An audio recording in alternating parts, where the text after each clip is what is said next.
Nesta sessão eu vou continuar com alguns dos segredos das orações atendidas. Na verdade, eu vou tratar de uma chave específica que é essencial para a oração efetiva.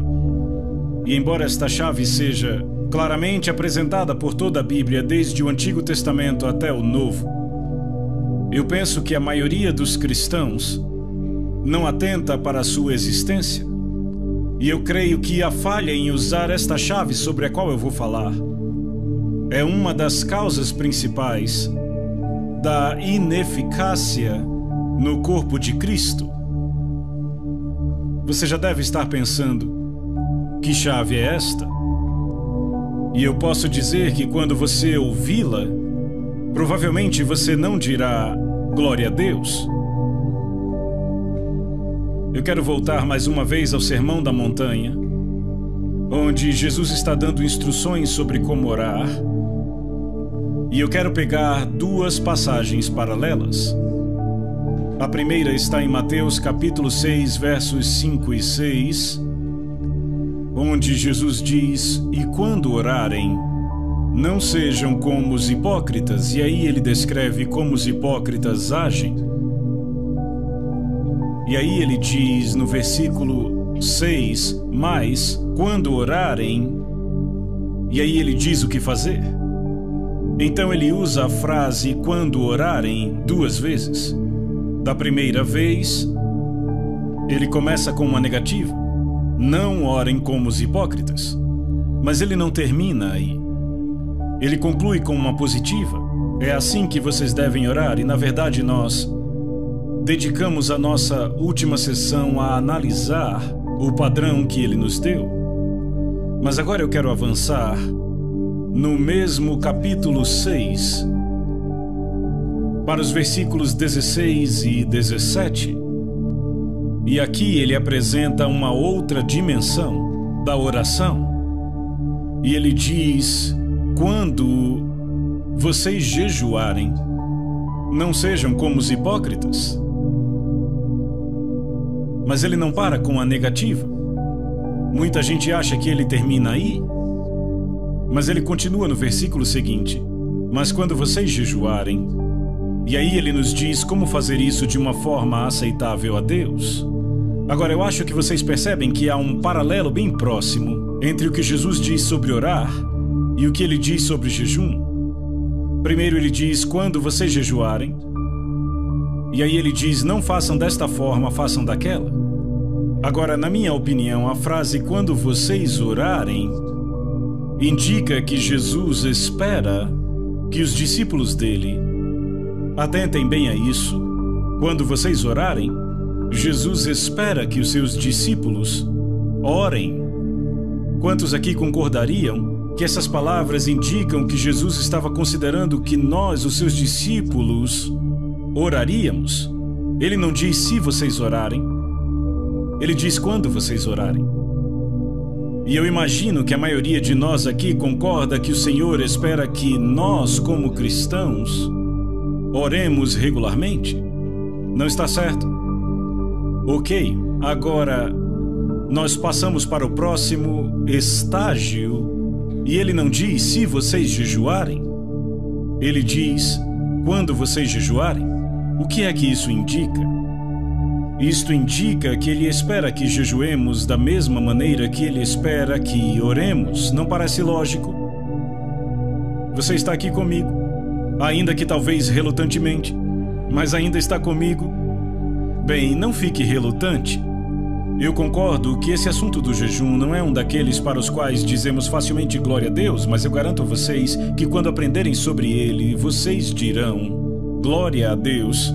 Vocês dirão obrigado, Deus, por nos dar esta chave. Veja, as palavras de Jesus sobre oração e jejum são absolutamente e exatamente paralelas. Quando vocês orarem, não orem desta forma, mas orem desta. Quando vocês jejuarem, não jejuem desta forma, mas jejuem desta outra. Então Jesus põe a oração e o jejum exatamente no mesmo nível. Minha conclusão é que se ele tem expectativa que oremos, ele também espera que jejuemos. E eu me alegro muito porque eu tenho um grande predecessor no ministério que chegou à mesma conclusão. Na verdade, a muitos deles, Lutero chegou à mesma conclusão, mas aquele sobre o qual estou falando é John Wesley. E eu li o diário de John Wesley há alguns anos e ele mexeu comigo e me estimulou. E ele disse algo parecido com isto. Eu estou convencido que se um cristão entendeu a necessidade de jejuar e não pratica o jejum, ele vai se desviar com a mesma probabilidade de um cristão que entendeu a necessidade de orar e não ora. E John Wesley não ordenava para o ministério metodista nenhum homem que não se comprometesse a jejuar todas as quartas e sextas até as 4 da tarde. Era um requisito básico para ser ordenado no ministério metodista.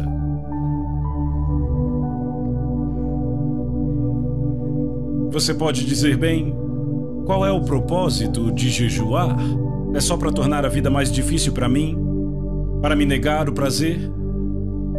Minha resposta seria não. Sem dúvida há inúmeros propósitos, mas eu vou tratar apenas de um. Qual seja, é uma forma apontada por Deus para nos humilharmos. E eu vou mostrar isso a vocês de forma muito clara na Bíblia. Veja, a maior e mais específica barreira para obtermos resposta às nossas orações é o orgulho. E qualquer coisa que possa retirar esta barreira do nosso caminho vai facilitar a resposta à nossa oração. Nesses últimos dias, Deus vem pessoalmente falando comigo sobre o terrível perigo do orgulho. E Ruth, a minha esposa, pegou um livrinho que ela tem, mas que, na verdade, não prestávamos muita atenção, de Andrew Murray, que é um dos pregadores da geração passada que continua alimentando o povo de Deus hoje. Quantos aqui já leram algum livro do Andrew Murray? Bastante gente aqui, isso é muito bom.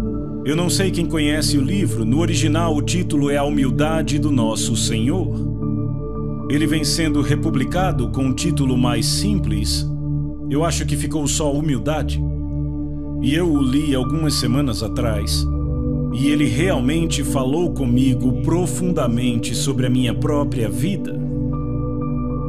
Eu já odeio o orgulho há anos, mas eu obtive uma nova visão do quão perverso e do quão maligno o orgulho é, e de como ele nos afasta de todas as bênçãos que Deus tem para nós. Essa mensagem vai por toda a Bíblia. É uma verdade universal. Ela não foi demonstrada primeiramente na Terra. Sabe, a primeira demonstração do mal do orgulho? Qual foi o primeiro pecado da história do universo? Me digam. Orgulho, sim, quem cometeu o pecado? Lúcifer, isso mesmo, um anjo no céu.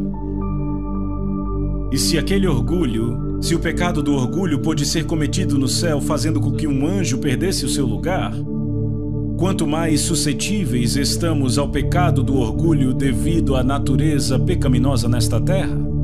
Eu vou dar aqui 3 passagens da Bíblia que tratam de orgulho e de humildade. A primeira fica em Lucas 14, versículo 11.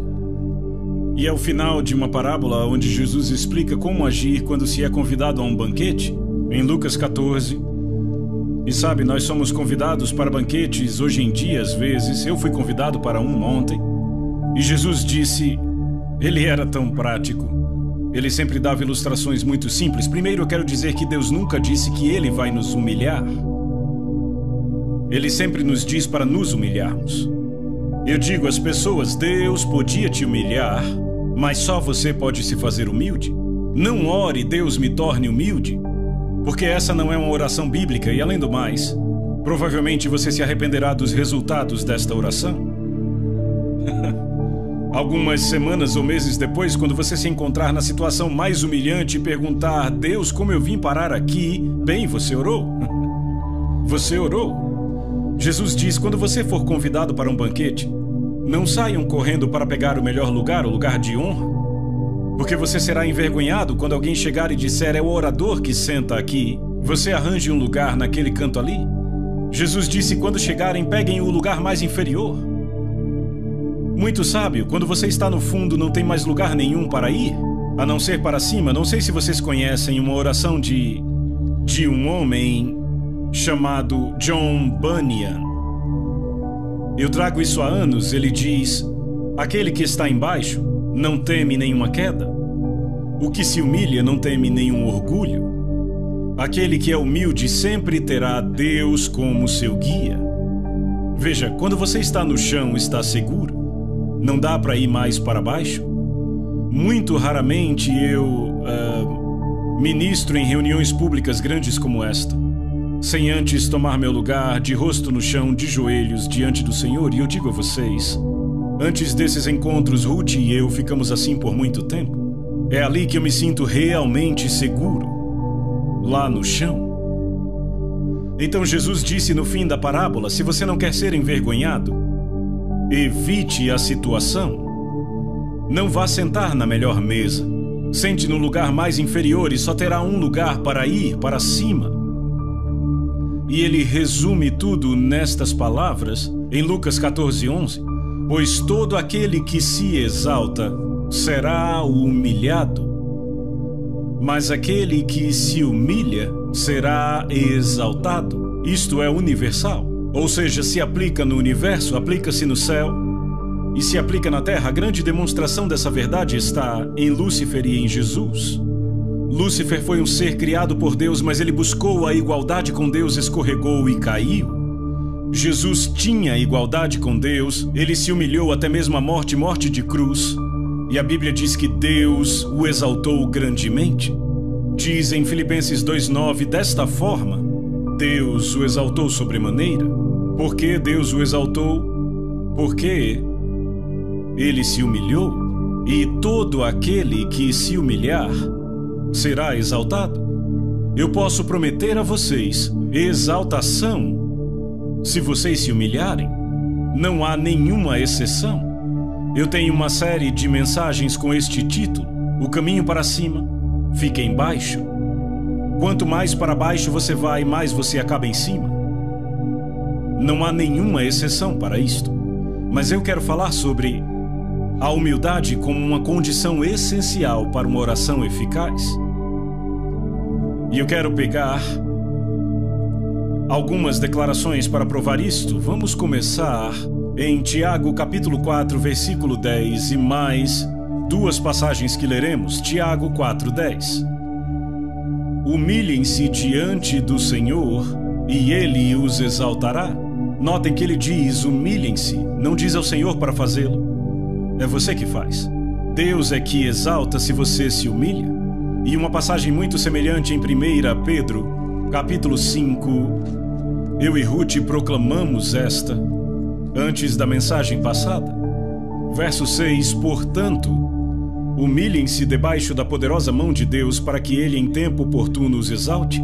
O verso anterior diz: Deus resiste aos soberbos, mas dá graça aos humildes. Então, se você vai até Deus em oração com o seu orgulho, Deus estará te resistindo. E adivinha quem empurra com mais força? Você não pode se aproximar de Deus em orgulho. Lá em Salmos diz que o Senhor conhece os orgulhosos de longe, e Ele os mantém longe. Não há acesso a Deus com orgulho. Então, qualquer coisa que nos permite nos humilharmos é uma bênção que não tem preço, mesmo que não seja muito agradável na hora. E uma das formas bíblicas apontadas para nos humilharmos é jejuando. E eu vou mostrar isso direto da Bíblia. Eu quero começar com uma declaração de Davi, uma declaração muito simples, em Salmo 35, versículo 13, onde ele diz: eu humilhava a minha alma com o jejum. Algumas traduções dizem eu afligia a minha alma, mas no original em hebraico é eu humilhava a minha alma. Por que você precisa humilhar a sua alma?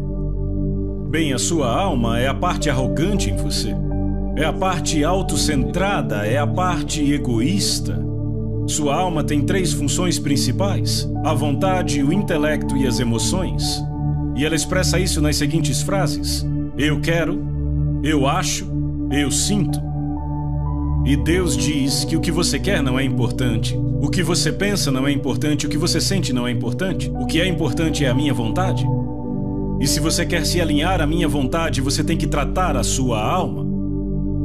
E uma forma de tratar a sua alma é humilhar a sua alma com o jejum. Eu lembro que há alguns anos eu preguei uma mensagem assim, em Washington, D.C., e lá havia um advogado cristão. Ele entendeu a mensagem e disse: amanhã eu vou fazer isto. Então amanhã vou jejuar. E ele fez, e ele teve um dia miserável. Toda vez que ele passava por um restaurante, sentia o cheiro da comida. Quando passava por uma confeitaria, ele parava, olhava para a vitrine. Foi um dia miserável. Então, ao final do dia, ele deu uma lição ao seu estômago. Ele disse: ei, estômago, você me causou muitos problemas hoje. Você me trouxe vários desconfortos desnecessários. Então, por isso, eu vou te punir. Eu vou jejuar amanhã também. Veja, isto é humilhar a sua alma, é trazê-la à sujeição. Deixa eu dizer isto. O estômago é um maravilhoso servo, mas é um mestre terrível. Quem é o mestre em sua vida? Você ou seu estômago? Boa pergunta. É uma pergunta que todos temos que fazer. Acredite, pessoas no ministério não estão isentas desta pergunta. Eu já lutei batalhas contra meu estômago várias vezes. Mas quando obtive a vitória, eu fui abençoado. Nem sempre imediatamente, nem sempre dramaticamente, mas de um jeito ou de outro, eu recebi a bênção de Deus. E aí, se eu me torno arrogante, a bênção de Deus se afasta.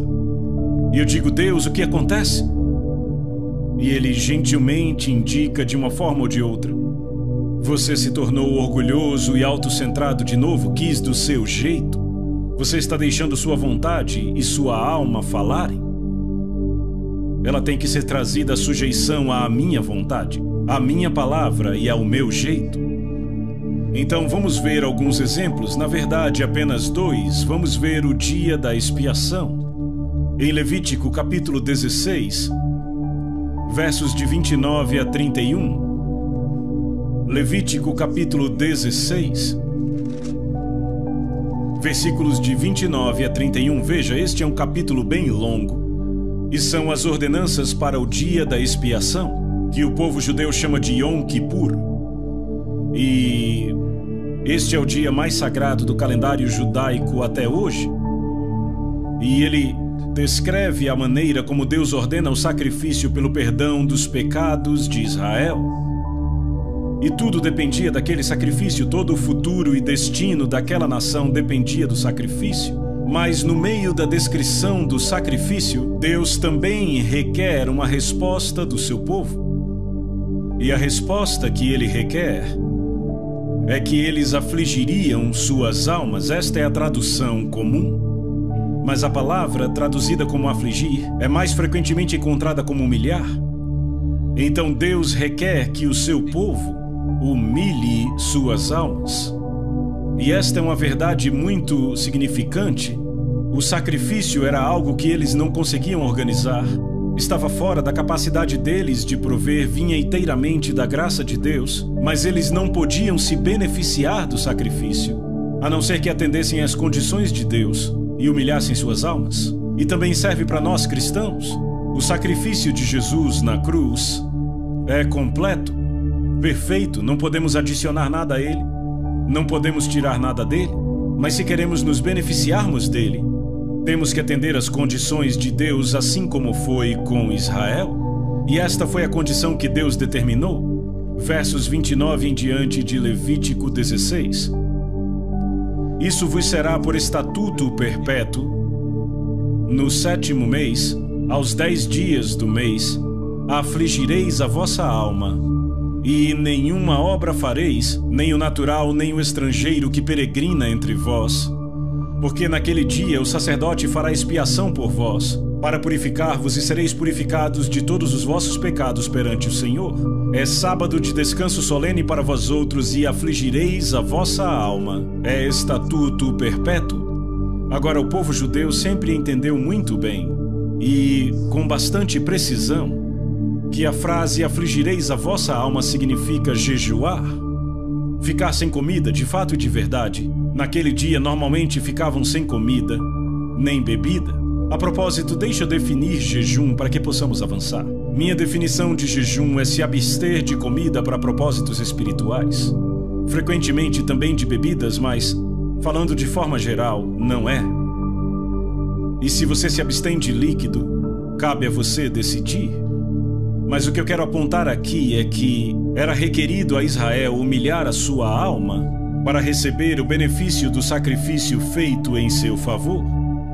E o povo judeu, por cerca de 3.400 anos, sempre soube que humilhar sua alma significava jejuar. Na verdade, esta é uma prática que não foi quebrada na história desde os tempos de Moisés até hoje. No dia da expiação, eles afligem suas almas, jejuando. E no Novo Testamento, em Atos capítulo 27, versículo 9, este dia é chamado Dia do Jejum, que é a confirmação no Novo Testamento do entendimento de que afligir nossas almas é jejuar, é trazer nossas almas à sujeição, é não permitir que nossa alma dite algo para nós ou para Deus, é nos submetermos a Deus. E eu reforço meu ponto com uma conversa que Deus teve com a terra, quando Ele nos comunica que a resposta que Ele quer de nós, da mensagem da graça, é apresentarmos nosso corpo. Não é algo lá em cima, voando no etéreo. É algo bem aqui embaixo na terra, prático. E quando Deus diz, eu quero que vocês se humilhem uma forma, e de jeito nenhum é a única forma, uma forma, é jejuando. E então lemos a respeito do retorno dos exilados, depois do cativeiro da Babilônia, em Esdras capítulo 8. Esdras recebeu a tarefa de liderar um grupo de exilados da Babilônia até Jerusalém. Era uma jornada de 4 meses. Naqueles dias, e tinham que passar por um território onde havia bandidos, ladrões e inimigos de Israel. E Esdras tinha consigo não apenas mulheres e crianças, como também os mais preciosos vasos do templo para levar de volta. A questão era como ele conseguiria uma passagem segura. E aqui está a solução de Esdras. Vamos ler em Esdras 8, começando do versículo 21. Então apregoei ali um jejum junto ao rio Ahava, para nos humilharmos perante o nosso Senhor, para lhe pedirmos jornada feliz para nós, para nossos filhos e para tudo o que era nosso. Como foi que eles se humilharam? Apregoaram um jejum, veja, era um jejum público para todo o povo de Deus. E então ele vem com esta afirmação bem interessante, porque tive vergonha de pedir ao rei, exército e cavaleiros, para nos defenderem do inimigo no caminho. Porquanto já havíamos falado com o rei, dizendo a ele, a boa mão do nosso Deus é sobre todos os que o buscam para o bem deles, mas a sua força e a sua ira contra todos os que o abandonam. Vejam, Esdras se colocou em um lugar pelo seu testemunho, no qual ele tinha que provar aquilo que ele havia dito. Ele disse ao rei, o nosso Deus é o Deus Todo-Poderoso, é o Deus dos céus, ele nos protege. E então ele recebeu a tarefa de levar aqueles exilados de volta numa situação muito perigosa. E ele diz, eu poderia ter ido ao rei e pedido uma escolta, soldados e cavaleiros, mas como isso se encaixaria na minha afirmação que Deus protege o seu povo? Frequentemente acontece conosco, testemunhamos e temos que viver do nosso testemunho. E então ele disse, eu não escolhi o caminho carnal, eu não escolhi o caminho do mundo, eu escolhi o caminho espiritual. Buscar a proteção de Deus não com soldados e cavaleiros, mas jejuando, humilhando-nos diante de Deus, invocando sua proteção. Você lê essa história, mas ele conclui no versículo seguinte, nós, pois, jejuamos e pedimos isto ao nosso Deus, e ele respondeu a nossa oração. E você lê o resto da história, eles passaram em segurança, sem nenhuma perda, nenhum acidente. E em muitas situações, somos confrontados com duas alternativas: tomaremos o caminho carnal ou tomaremos o caminho espiritual. Bem, então deixa eu falar e testemunhar da minha própria experiência.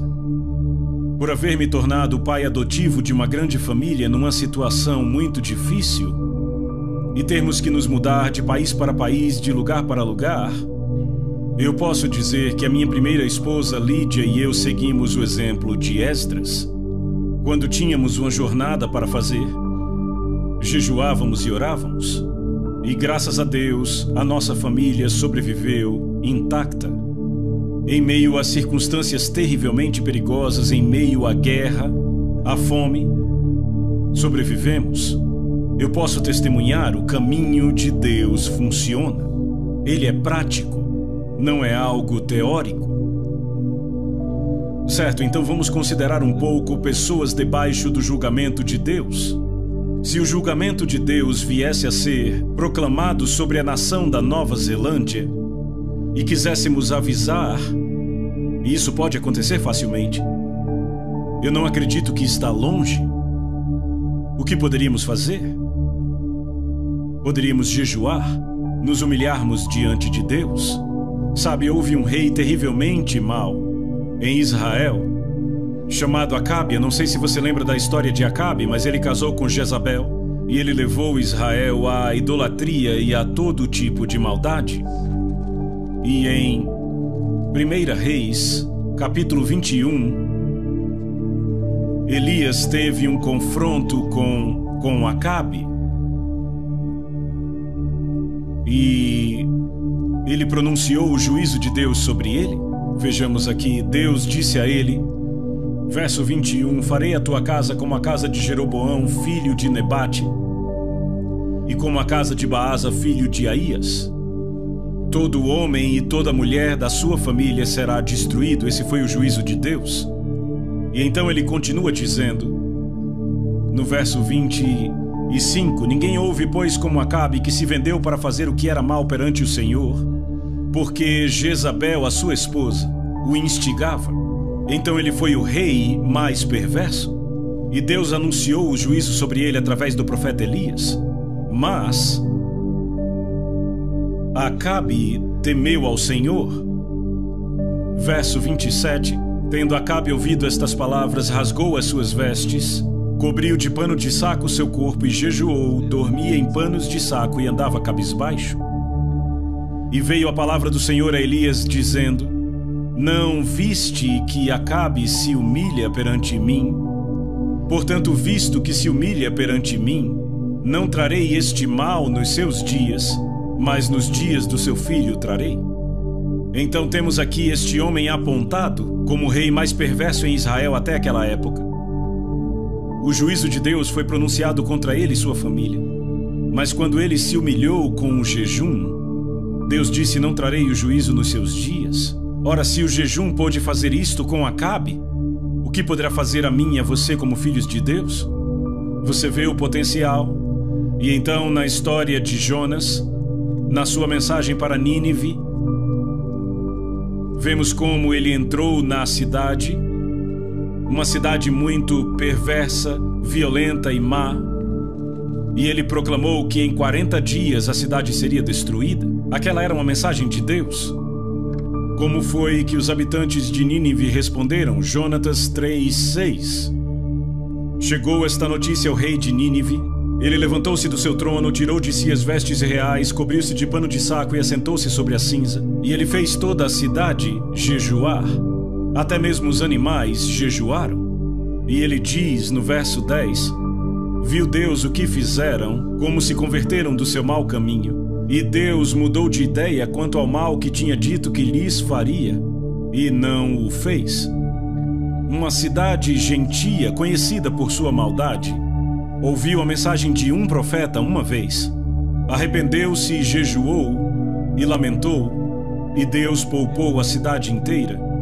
E Nínive foi poupada do juízo por 100 anos desde aquele tempo. Então, se o jejum trouxe isto a Nínive, o que poderia fazer por nossa nação? O que poderia fazer quando o povo de Deus se humilha? clamando por ele. E então, para evitar o desastre, se lermos o livro de Esther, veremos como um homem chamado Amã conseguiu elaborar o seu plano. Era um complô, na qual toda a nação dos judeus, no território do reino da Pérsia, seria destruída. E eu presumo que cada judeu na terra naquela época estava naquele reino porque era constituído de 127 províncias e se estendia da Índia até a Etiópia.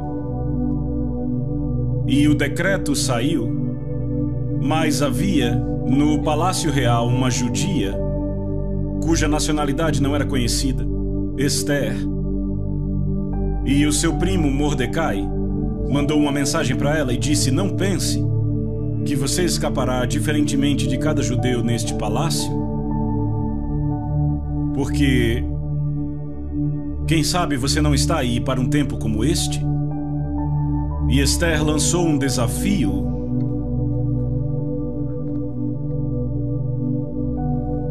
E ela disse: vai e reúna todos os judeus que estiverem em Suzã e jejuem por mim. Não comam nem bebam nada por 3 dias durante dia e noite. Eu e as minhas servas também jejuaremos. Depois irei falar com o rei, ainda que seja contra a lei, e se eu tiver de morrer, morrerei. Você lê o resto da história, que quando o edito foi proclamado, a situação inteira foi totalmente invertida e termina com um triunfo para o povo judeu e a preservação da nação judaica. O que foi que mudou a história? Qual foi o ponto de virada? Foi quando o povo de Deus jejuou. Sabe, eu penso que é quase impossível exagerarmos sobre o potencial do jejum para mudar o curso da história. Não é de espantar que Satanás tente manter esta chave fora do alcance do povo de Deus. Ele tem medo disto. Agora, há também muitos exemplos no Novo Testamento sobre jejum e eu quero falar apenas de 2 exemplos. Um que eu chamo de jejum individual e o outro jejum coletivo. E no ministério de Paulo, em 2 Coríntios, capítulo 6, ele dá uma lista das maneiras como ele aprovou a si mesmo como ministro de Cristo. 2 Coríntios 6, versículos 4 e 5. Pelo contrário, em tudo, recomendamos a nós mesmos como ministros de Deus. E então ele lista várias maneiras que o recomendaram como ministro de Deus. E ele diz assim: na muita paciência, nas aflições, nas privações, nas angústias, nos açoites, nas prisões, nos tumultos, nos trabalhos, nas vigílias, nos jejuns. Então Paulo está dizendo que uma das formas como ele provou que ele era ministro de Deus foi jejuando. E então na mesma carta, capítulo 11, versos 23 e 27, ele traz uma lista similar àquela. Ele diz: são ministros de Cristo, falo como fora de mim, eu ainda mais. E então ele dá uma lista completa de maneiras de como ele foi um ministro de Cristo. E no verso 27, ele continua a lista: em trabalhos e fadigas, em vigílias muitas vezes, em fome e sede, em jejuns muitas vezes, em frio e nudez. Então ele diz: jejuei muitas vezes. E note que na fala dele, fome e sede são uma coisa e jejum é outra. Fome e sede é quando você não come porque não tem o que comer ou beber. Jejum é quando você pode comer, mas você nega. Esta foi uma das formas como Paulo provou a si mesmo como sendo ministro de Cristo. E eu acredito que os ministros de Cristo deviam provar a si mesmos desta forma hoje. Eu falei sobre minha própria experiência, mas só mencionei isto. Afinal, não há vantagem nenhuma em pregar sobre isto se você não pratica. Quando eu fui salvo, eu já tinha sido um cristão no nome, mas eu desisti do cristianismo, dei as costas para a igreja. Eu estava procurando por respostas para os meus problemas em outros lugares. Mas quando eu fui salvo e batizado no Espírito Santo, eu nem sequer entendi o que me aconteceu. Eu tive que ler o Novo Testamento para entender o que tinha acontecido comigo. Mas uma coisa, eu acho que no intervalo de um mês, que ficou muito clara para mim, foi que Deus me disse que eu deveria jejuar toda quarta. Eu não havia lido o Diário de Wesley naquela época. Ninguém pregou um sermão para mim, eu não sabia nem onde encontrar sobre jejum na Bíblia. Mas eu simplesmente tinha essa convicção por dentro de que eu deveria jejuar toda quarta. E pelos 4, 5 anos seguintes, até o fim da Segunda Guerra Mundial, toda quarta-feira, eu jejuei.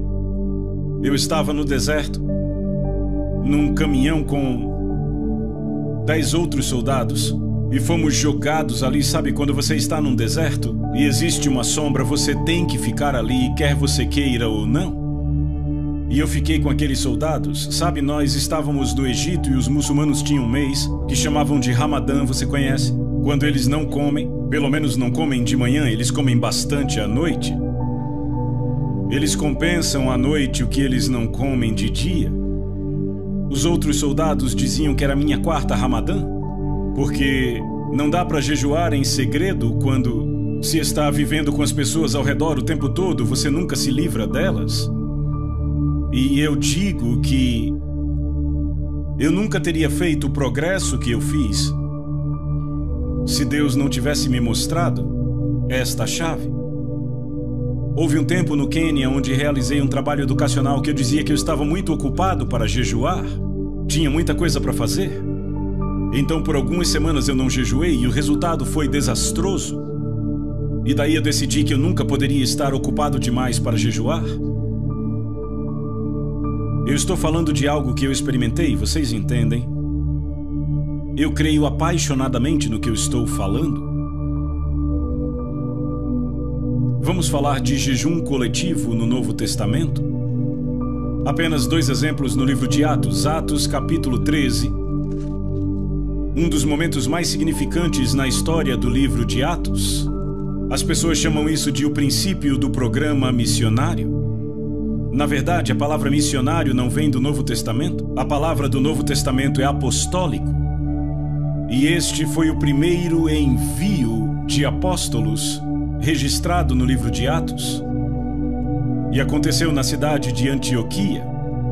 Atos 13, versos de 1 a 4 diz assim: havia na igreja de Antioquia profetas e mestres, Barnabé, Simeão, Lúcio, Manaém e Saulo, que mais tarde tornou-se Paulo. Então havia 5 homens que eram reconhecidos como profetas e mestres.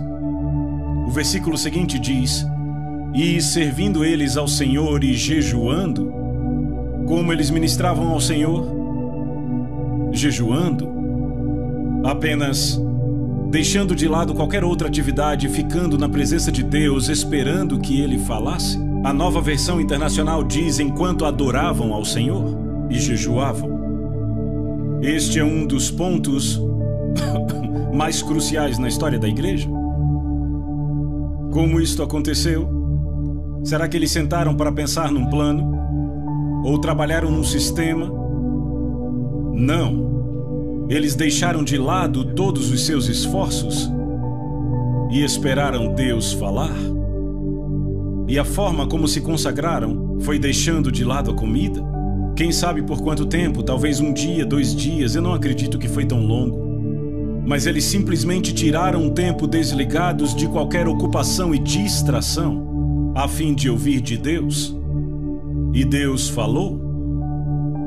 Diz: e servindo eles ao Senhor e jejuando, disse o Espírito Santo: separai-me agora Barnabé e Saulo para a obra que os tenho chamado. Então ouviram de Deus a estratégia dele. Sabe qual o maior problema da igreja de hoje? É que raramente a igreja segue a estratégia de Deus. Raramente. Temos nossos próprios planos, nossos programas, nossos sistemas, e a maioria deles não foi Deus quem iniciou. E Deus só se compromete a concluir aquilo que Ele iniciou. Paulo diz em Filipenses 1,6: estou plenamente certo de que aquele que começou a boa obra em vós há de completá-la. Jesus diz: eu sou o Alfa e o Ômega, o princípio e o fim. O que Ele começa, Ele vai concluir. Mas o que Ele não começa não tem compromisso de concluir. O que é importante é descobrir o que Deus está começando. Qual é o plano de Deus? Como podemos ouvir de Deus? E a igreja antiga estabeleceu o padrão. Eles tiraram um tempo de tudo, incluindo de comer, e disseram: temos que ouvir de Deus. E eles ouviram. Deus disse: bem, eu tenho um plano. Eu quero que separem 2 homens, Barnabé e Saulo, e os enviem. Não os enviaram imediatamente? Ouçam. Diz: então, jejuando e orando, e impondo sobre eles as mãos, os despediram. Então jejuaram de novo. Da primeira vez jejuaram para saber a vontade de Deus. Da segunda vez jejuaram para comprometer aqueles homens a cumprir a vontade de Deus. E o versículo seguinte diz: enviados, pois, pelo Espírito Santo. E a palavra enviados aí vem de uma bela palavra grega que significa enviados e acompanhados. O Espírito Santo não disse apenas vão, disse: vão e eu vou com vocês. E este foi o princípio do ministério apostólico. Naquela época foram chamados de profetas e mestres.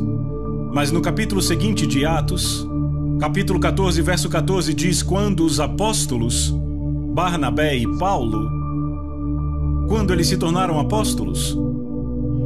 Quando foram enviados pela igreja. Veja, o apóstolo é aquele enviado. Isso é tremendamente importante porque isto indica uma forma bíblica de como podemos instituir o ministério apostólico. Quantos de nós acreditam em profetas e mestres? Você acredita que há profetas e mestres na igreja hoje? Eu certamente acredito que existem. Se profetas e mestres esperaram por Deus jejuando e buscando, isto abre um padrão, uma forma bíblica de Deus enviar apóstolos. Quantos acreditam que pode haver apóstolos na igreja hoje? É uma boa coisa, porque são postos na igreja para aperfeiçoá-la. Se tivessem sido banidos, a igreja nunca estaria completa. Então, o momento mais decisivo daquele período foi o envio daqueles apóstolos. No que isto resultou? Digam em uma palavra: não ouvi na igreja. Agora, eles ganharam muitas pessoas para o Senhor nas cidades que visitaram. E então tiveram que estabelecer igrejas. Primeiramente tinham grupos de discípulos e depois tiveram que construir igrejas. Qual foi o ponto de transição de um grupo de discípulos para a igreja? Quais pessoas tiveram que ser levantadas? Me digam. Presbíteros, isso mesmo. Foi aí que os discípulos se tornaram uma igreja, quando surgiram os presbíteros para governar. Então fizeram isso. Lemos em Atos 14. Verso 21, e tendo anunciado o evangelho naquela cidade e feito muitos discípulos, voltaram para Listra, Icônio e Antioquia, cidades onde já haviam pregado, fortalecendo a alma dos discípulos, exortando-os a permanecer firmes na fé e mostrando que através de muitas tribulações nos importa entrar no reino de Deus. Então, tendo levantado presbíteros em todas as igrejas e orado com jejum, os recomendaram ao Senhor. Como levantaram presbíteros? Como entraram na mente do Senhor para saber quem seriam? Tem versões que trazem a palavra eleição. Sim, mas foi uma eleição de Deus. Como entenderam a mente de Deus? Qual foi a chave? Não ouvi vocês? Jejum, obrigado. Vocês veem 2 nomeações decisivas na obra da igreja: apóstolos e presbíteros. E na igreja antiga, ambas as nomeações foram alcançadas através da oração e do jejum. Por que esperaríamos fazer de alguma forma diferente em nossa época? Será que podemos melhorar este método? Deus nunca nos pediu para melhorar nada, apenas nos pediu para seguir. Entendem? Aqui está uma chave. E eu estou pondo ela em suas mãos. O que farão com ela? O que os cristãos desta nação vão fazer com esta chave? O que os cristãos da Austrália farão com esta chave? O que os cristãos da Inglaterra farão com esta chave, África do Sul e todas as outras nações onde esta mensagem chegar? Você acha que Deus mudou? Será que encontramos uma maneira melhor? Certo, então agora eu quero apontar duas conclusões. A primeira está na conhecida passagem em 2 Crônicas 7:14. Eu a chamo de esperança para uma nação. Esperança para uma nação. Quantos sabem o que 2 Crônicas 7:4 diz? Muitos, graças a Deus.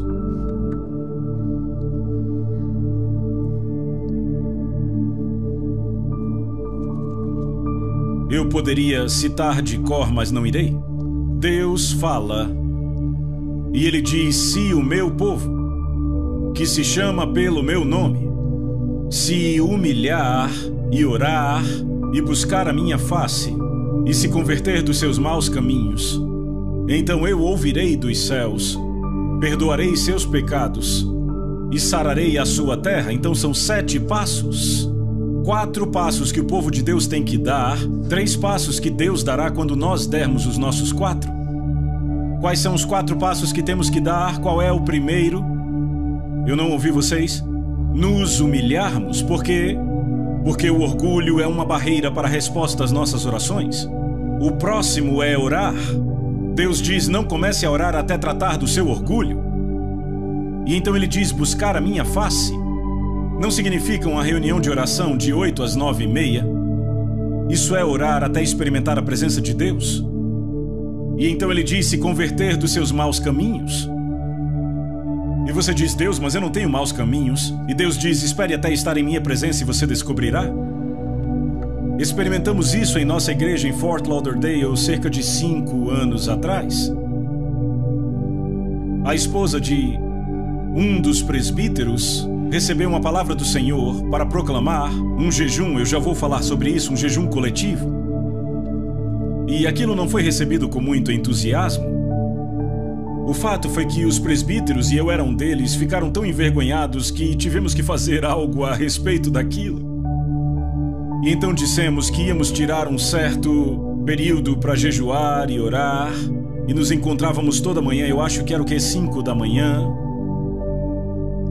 Bem, eu não estava lá, Ruth e eu estávamos viajando quando começaram. E se não me engano, na primeira manhã havia 13 pessoas. A igreja tinha mais de 500 pessoas na época. Na manhã seguinte, eu acho que vieram 7.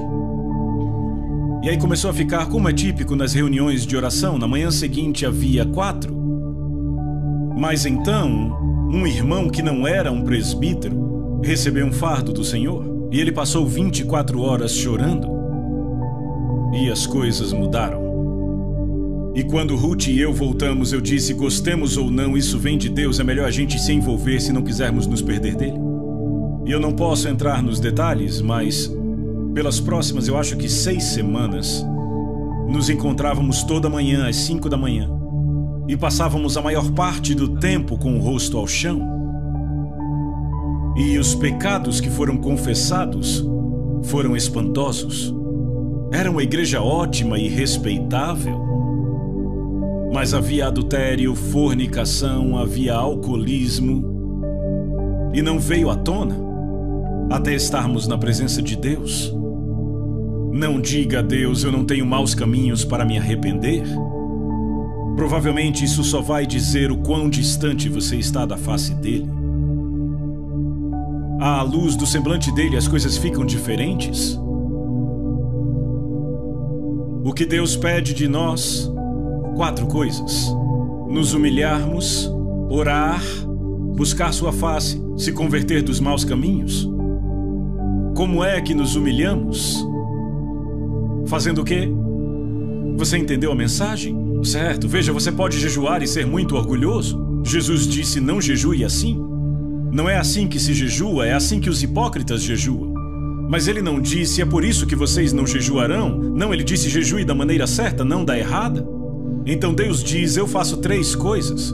Se você faz as 4, eu faço as 3. Eu ouvirei, eu perdoarei os pecados e eu sararei a sua terra. Quantos aqui gostariam de ver a sua terra sarada? Será que Deus já te mostrou um caminho? Será que há um remédio bíblico? Eu creio que há. Vamos para uma última passagem na Bíblia. Joel capítulo 2.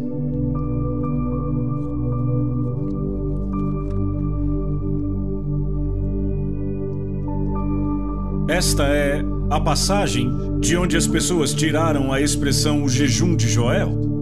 Joel 2,15. Tocai a trombeta em Sião, promulgai um santo jejum, proclamai a assembleia solene, congregai o povo, santificai a congregação, ajuntai os anciãos, os filhinhos e os que mamam. É interessante, naquela época tínhamos crianças de colo e crianças maiores nos encontros.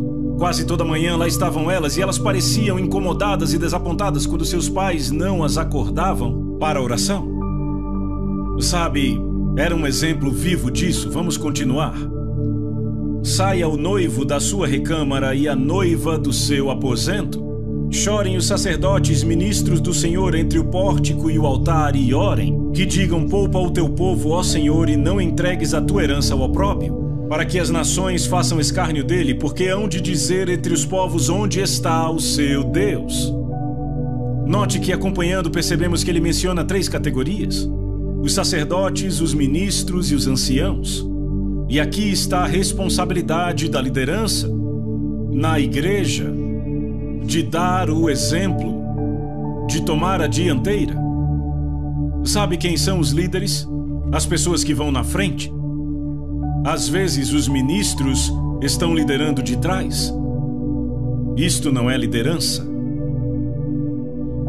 Jesus, no jardim do Getsêmani, levou seus discípulos consigo e então tomou 3. E eles pararam e diz que ele foi um pouco mais adiante. Isto é liderança? É ir um pouco mais adiante? Uma vez ouvi um pastor dizer, eu tenho que correr para alcançar o meu povo. Isso não é liderança. Aqui está a responsabilidade da liderança. Agora, ouçam a última declaração, onde no mesmo capítulo, versículo 28, e acontecerá depois que derramarei o meu espírito sobre toda a carne. Vossos filhos e vossas filhas profetizarão, vossos velhos sonharão e vossos jovens terão visões.